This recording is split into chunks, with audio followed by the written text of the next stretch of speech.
Now to that shocking murder mystery out of Hollywood that ended up with up-and-coming TV actor dead. Johnny Lewis starred in the show Sons of Anarchy. Police found Lewis's landlady, 81-year-old Catherine Davis, beaten and strangled to death in a bedroom. Her cat virtually dismembered in a bathroom.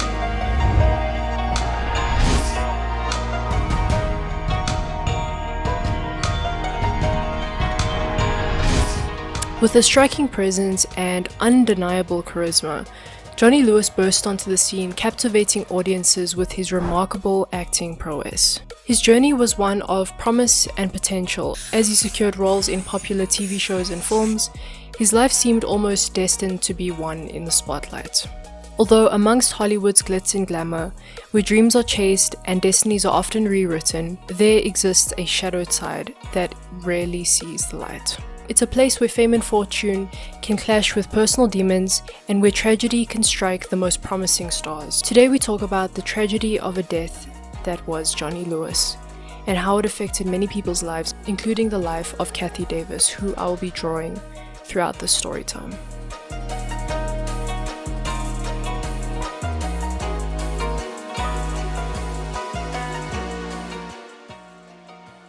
Jonathan Kendrick Lewis started going to auditions at 6 years old and quickly gained favor between casting agents almost simply because of his striking blue eyes and blonde hair. He quickly started playing roles in commercials and popular TV shows such as Drake and Josh, although you may more likely recognize him from shows such as Criminal Minds and Sons of Anarchy. In 2006, he dated the popular singer Katy. As much as this was a relatively short-lived relationship, apparently her song The One That Got Away was about Johnny. This song obviously had nothing to do with today's story, but I did think it was an interesting thing to include. Katy Perry made no comment on what ended up happening with Johnny since the story came out.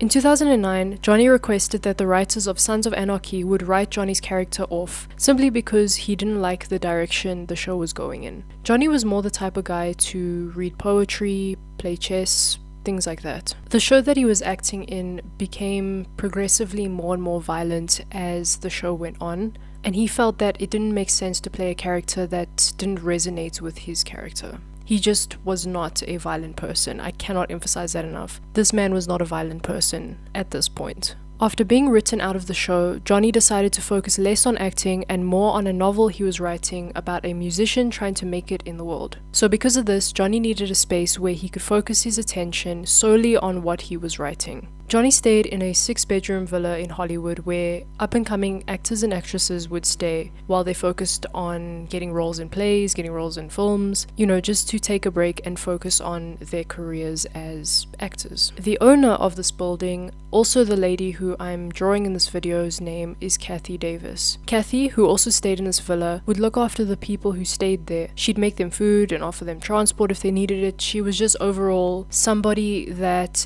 these people who stayed there could ask advice from, be a shoulder to cry on, was basically, she cared a lot about her tenants. She was a very caring person. And of course, when Johnny arrived, she cared for him very dearly as well. Although Johnny didn't stay long, he found out that his girlfriend at the time, Diane, was pregnant, so he decided to stay with her. 9 months later, on April 6, 2010, Diane gave birth to their little girl, Kalame. Although unfortunately, Johnny and Diane decided to separate shortly after, and Johnny moved back home with his parents. It was during this time that not only did he get into this long, drawn-out custody battle with Diane, but was also around the time that Johnny got into a seemingly not so harmful motorbike accident. Initially, the injuries Johnny obtained from this accident seemed minor. It eventually led to his steady downward spiral into insanity.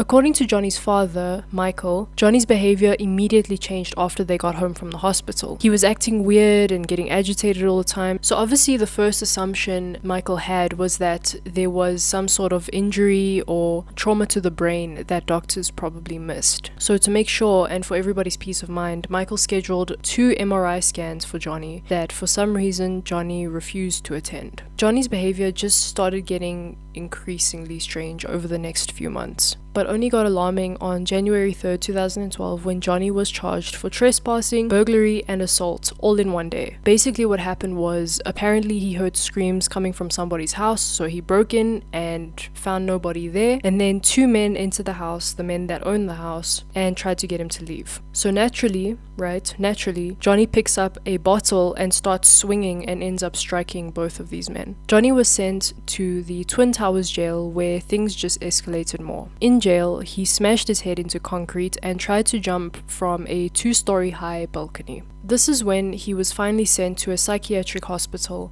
where he would spend the next 72 hours. It was only at this point that doctors studied him and found that he did in fact have a serious head injury that was left untreated. Johnny was sentenced to 1 year in jail but was released only after 6 months due to overcrowding. He then moved back into his parents' house where he continued acting completely irrationally. He started becoming more aggressive and started taking extreme measures to have things his way. For example, after complaining for some time about his sensitivity to light, he would disable the fuse box in his parents' house to stop any way that these people could switch on the lights. His father then sent him to a rehabilitation facility where not only was he being treated for his psychological problems, but also for his mild addiction to marijuana, which wasn't the big deal here. It was more the other issues.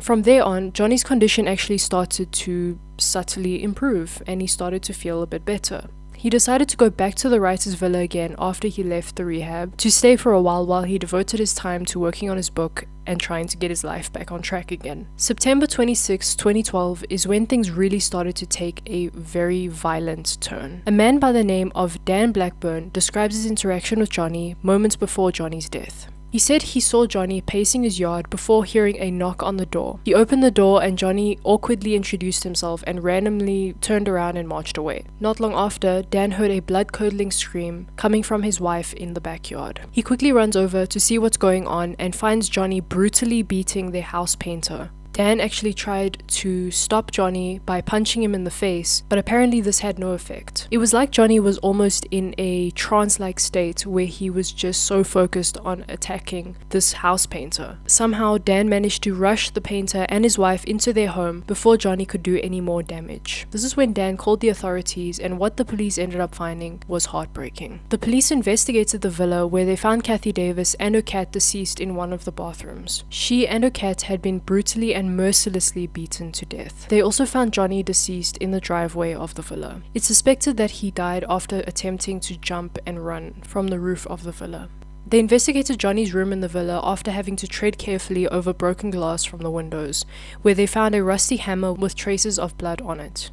It's believed that Johnny had attempted to disable the fuse box in the villa while Katy was watching. Katy then confronted him, and that's when Johnny basically lost his mind and the switch flipped once again. People suspect that Johnny must have been on some sort of drug while all this took place, and of course that could explain his behavior up until this point. But it's reported that not only was Johnny completely sober during this event, but has been for most of his life. Apparently, he's only had mild issues with marijuana and alcohol in the past. He was taking some medication for bipolar for a brief period of time, but stopped a couple weeks before this incident for unknown reasons. And yeah, that is the story of Johnny Lewis and Katy Davis. It is genuinely so heartbreaking to see that a woman as caring and nurturing as Katy had to pass away. It's just so... I can't even think about it for too long. It makes me genuinely upset. I haven't been uploading a lot recently. I've just been doing my own thing at this point. I apologize for not uploading as consistently as I have been, but I do plan to start getting back on my schedule soon. So I appreciate everybody who's been patient with me through that time. Thank you. Thanks for watching. Subscribe if you like this video. Go watch my other ones. I've also made other true crime / drawing videos. If you're interested in that, check them out. But yeah, thanks for watching.